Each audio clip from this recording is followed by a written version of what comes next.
All right. Well, okay. So here is where a totally unclever serial experiments Lane reference would go. However, I've not yet watched the series, even though it's been on my backlog for a while now. So please forgive me for not being able to be the one that could make that reference. The artist I am sharing today is one half musician, one half cyborg, one half lover of anime, and no halves a sweet AI. Let's not con- 150%? let's not concern ourselves with the math. That's not what we're here for. Math We're isn't here for real, Kay. it's a conception. Uh, what we're here for is Miss Grit, bringer of songs, and on their debut album, redefining the concept of what it may be to be a cyborg or a human or what lies between. Miss Grit conveys to us of there being a real living girl and a real living boy, and throughout the album, we explore what it's like having the realization of being born with clothes. A realization I feel has come up at an apt time for many of us to sync up with. Miss Grit's journey with music has been one they started at an early age, having got their first guitar at 6 years old, recounting their musical journey they shared growing up, and still to this day being a rather quiet person in nature, not often loud, never really much to say a lot of the time. And therefore, she has found music as a space to express different sides of themselves that isn't on display in other spaces of their life. Even going so far to say that their love and attachment for the guitar, even at the young age of 6, was from how loud and explosive it was. It being able to let them to be loud, to allow them to say or stand out in ways that doesn't rely on their voice. And so the guitar is so much a facet of their personality, and being then reading. And so the guitar is so much a facet of their personality and being than it is just another instrument. Their debut album, Follow the Cyborg, came out earlier this year, and I was enthusiastically a fan not just by the end of the album, but right from the opening song. I was greeted to a chaotic and dreamy mix of fuzzy guitars, glitchy electronics, strange vocal manipulations, and Miss Grit's poignant and meditative singing and lyricism that would soon serve as the foundation of the album's themes. I had a tough time picking a song off the album to bring today, as I really wanted something that would make the best entry point. Did something happen? Okay. I just heard something just change. I thought maybe I got disconnected. But anyways, we're still here. I had a tough time picking a song from this album, as I really wanted something that would make for the best entry point of Miss Grit's sound, as well as the album's focal point. And too many songs capture various aspects that are essential to Miss Grit in different ways that I felt she was really constantly pulling me in multiple directions. I decided to go with the song Lain Phone Clone, as this song has constantly been the one that burrowed its way into my head whenever I wasn't listening, just from its sheer what the heck is going on nature of it. I love the idea of showcasing something undeniably Miss Grit, and so this song was what I finally decided on sharing. Hold up your hands if you can't wait for me to shut up. Let's have a listen to Miss Grit with the song Lain, in parentheses, Phone Clone. Enjoy. I didn't ask for this. I wanted to go back the first time, but then you hold me closer, and the lights keep flashing. Hold up your hands if you can. Hold up the act. Hold up your hands if your two lives overlap. Hold up your hands if you want your memories back. Hold up your hands and let go.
All right.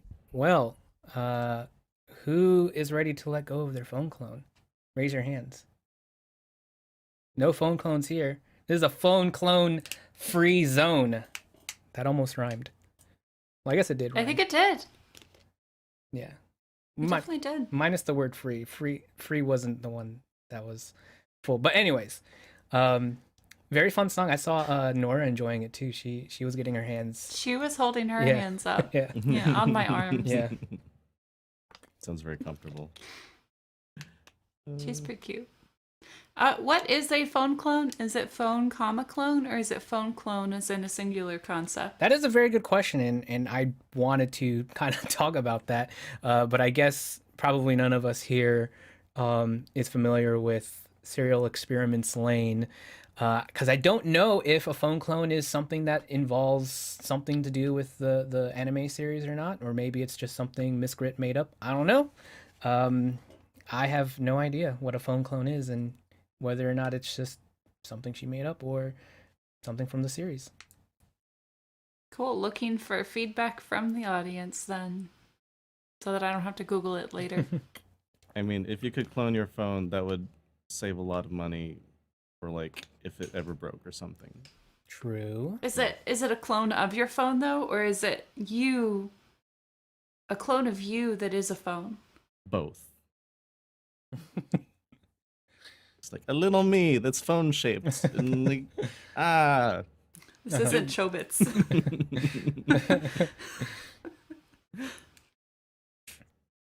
I'm looking at the lyrics and seeing if maybe there's any answers there. Yeah, I didn't really find any when I looked at it. So something that stand out to me is this line, which is I think is my favorite line from the song. Hold up your hands if your two lives overlap. I don't know why I just really love that line. It's such a cool idea of that that whole idea of like I think it's something that we think about to some extent where it's almost as though we kind of go through life wearing multiple masks depending on like the space or the circumstance. Maybe to some degree more than others for other people. And to I think like that line kind of like references that where it's like in some places maybe you are someone else and kind of acknowledging where do those identities overlap. I thought that was a really cool idea, and maybe the phone clone has something to do with that. Maybe the phone clone is maybe you're someone else online or someone else when you're communicating, digitally, not face to face. That's what I've been thinking. That's what Trick Switch just said in the chat. Mm. They said maybe online identity, and I Yeah. think that makes a lot of Yeah, it sense.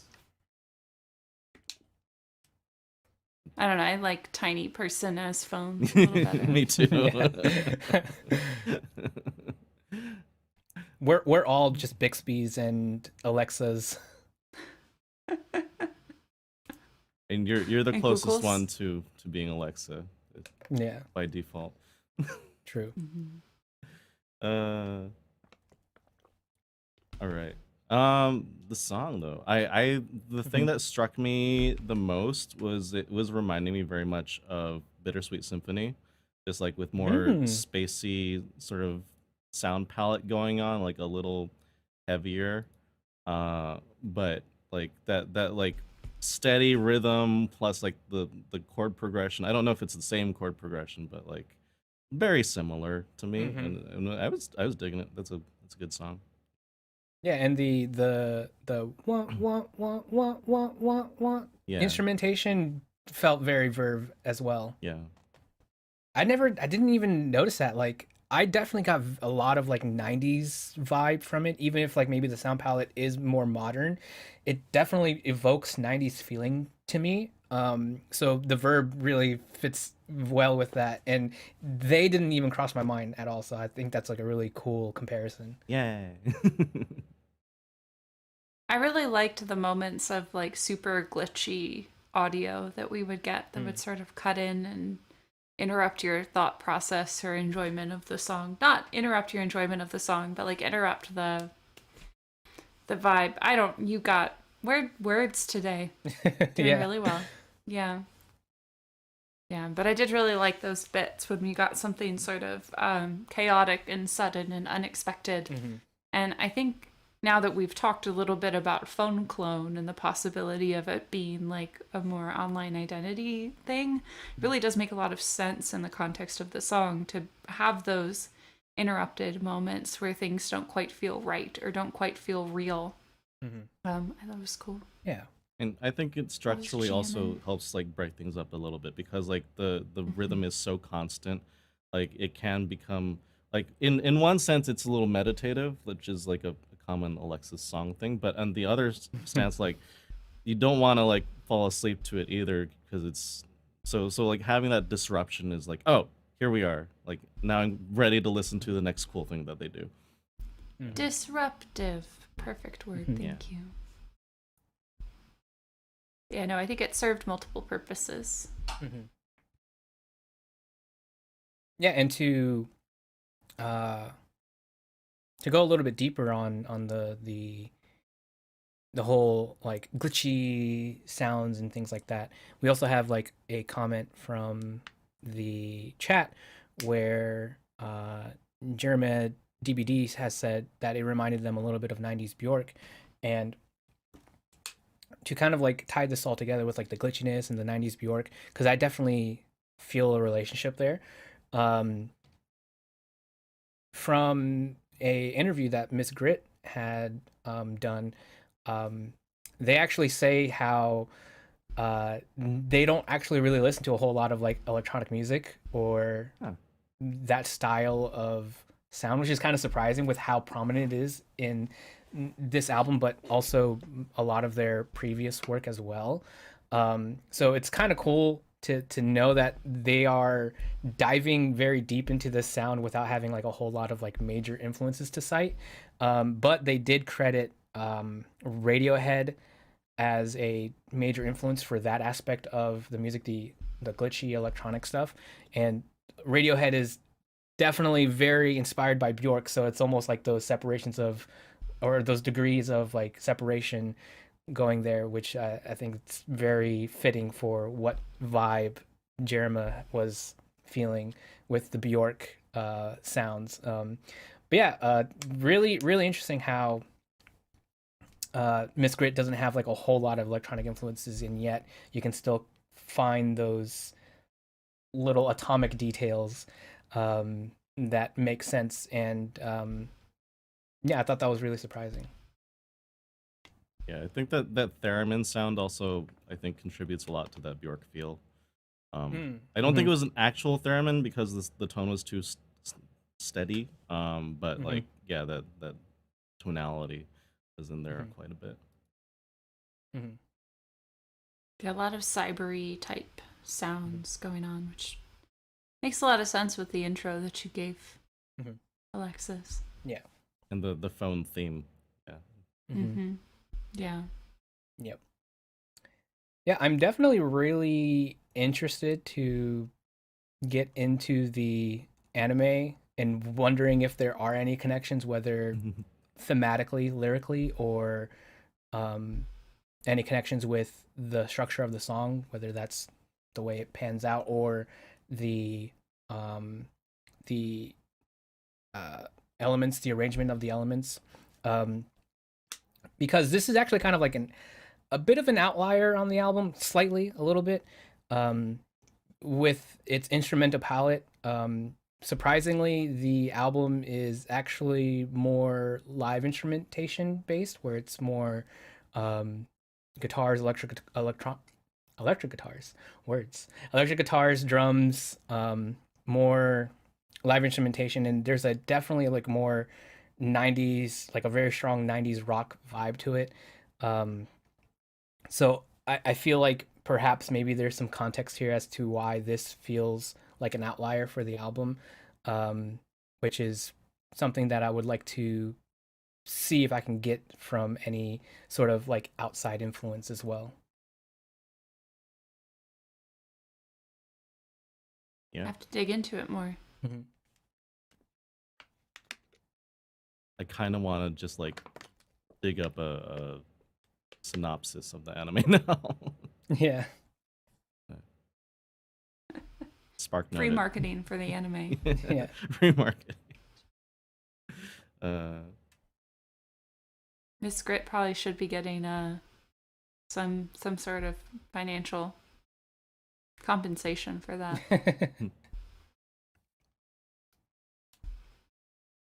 I don't know if y'all noticed, but I enjoyed how every time we got to the pre-chorus, it changed up a little bit. Like there was an increase in energy, I think, which I think allowed the chorus to remain the same pretty much every time it Mhm. came in, but like having that variation really just jazz things up, I guess. Is what Mhm. Yeah, and that's actually something that I think is really cool with this album.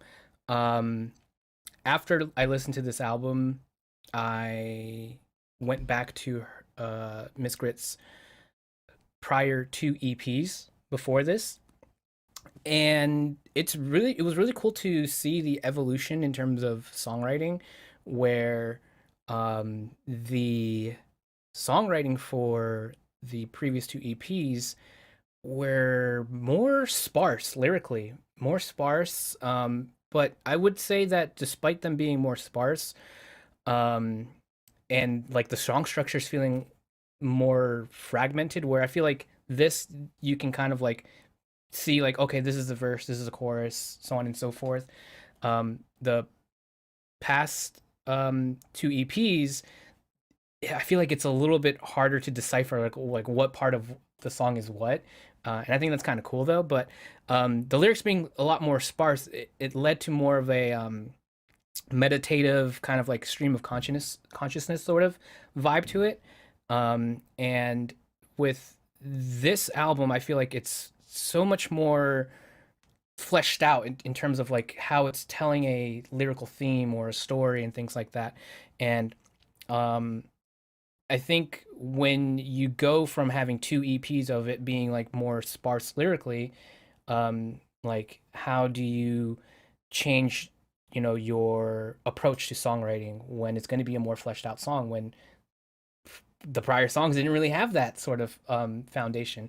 And I think uh, to bring up Jesse's comment here about like, when it's repeating like things to jazz it up and things like that. I think Miss Grit definitely does that a lot and very, very well on this album. And I think is a really cool contrasting point between this album and the previous two EPs, where even if they don't have like repeating choruses, Miss Grit does find ways to jazz things up in terms of instrumentation or how to jazz up like things that do repeat, even if it might not be a chorus. I think it's it's a thing that they're very mindful of, and I really appreciate the ways that they showcase that in their songwriting. Makes me really curious to listen to the rest. One thing I think that for me contributed to this feeling of that meditative feeling we're talking about is the vocals and how just sort of calm and consistent they are. Is that something that you hear throughout all of Miss Grit's music, or are there sort of heavier, stronger vocal moments? Not stronger as in like ability, but stronger Yeah. as in just the strength of the vocal. Yeah, and I like that you bring that up because for the most part, um, Miss Grit's vocal, at least the delivery, the intensity, is very consistent. Um, if like you take this as like a like snapshot of like what is the intensity level of Miss Grit's vocals, it does not get much higher than what you hear on this song. Um, and I find that really interesting because I think the walking away experience I get from Miss Grit's music, especially the ones that are like they touch on something that's like very emotional or resonate something that you can relate to. Even if like the vocals don't get like really intense or really raw, there's something that just feels very sublime with Miss Grit's vocal delivery to like really feel those emotions. So while yeah, the vocal intensity doesn't like really ramp up, um, wildly throughout the album, at least specifically with this album. There are moments on the previous two EPs where there is a bit of a spike, but still there's some reservation. I'm not sure which word I'm looking for. It's one of the two. While there is still some like reservedness, I think maybe that's the word I'm looking for. There's some reservedness with how intense Miss Grit will belt something out or the lack thereof. Um, I think it is a really cool thing to see the kind of emotional landscape Miss Grit can paint regardless of the intensity of the vocal. And Miss Grit has also stated that um, they really like to let the guitar do that. So instead of like having like a big belty vocal section, Miss Grit will do like a really thunderous guitar part or a like a guitar solo or something that lets the guitar take that role rather than Miss Grit's voice. So you can get that thing that you're probably looking for vocally with something else in the song. No, I don't think I'm looking for it, but it's like the anti-diva. Right. Yeah. No, that's really cool. I think that it matches with the consistency of that backing sort of rhythm guitar and rhythm accompaniment that we get without overdoing it with all of the sort of wild glitchy bits we get. I think it was really cool. Yeah. I don't have anything else. Yeah, it's cool. Yep. Well, if you enjoyed the song from Miss Grit, I do highly encourage checking out the album. It came out this year. I've been really, really enjoying it. It's kind of weird. I mean, just look at the album art, but it is a very unforgettable ride if you do take that chance with it. And something that I really like about the album is how cohesive and cinematic it feels. And it's pretty short. It's like 30-ish minutes. But it definitely feels like from start to finish, it's the songs do kind of like in a way bring in a new chapter to the story, rather than some songs feeling like they stand out and feel like more like a single and things like that. So yeah, I feel like this is a really fun musical project to check out for this year. And if you want to stay up to date with what they're doing, you can go to missgrit.com. Pretty easy place URL to find them. Maybe you'll find their phone clone there. Who knows? But yeah, that's been Miss Grit, and thank you for listening. Is there an artist called Shrimp? I'm sure there Shrimp. is. There has to There's be. got to be. Can we get a collaboration so that it's Shrimp and Grits? Please? Oh, Southern food. I miss you. Please, Miss Grit, if you're watching this, here's an opportunity. Yeah.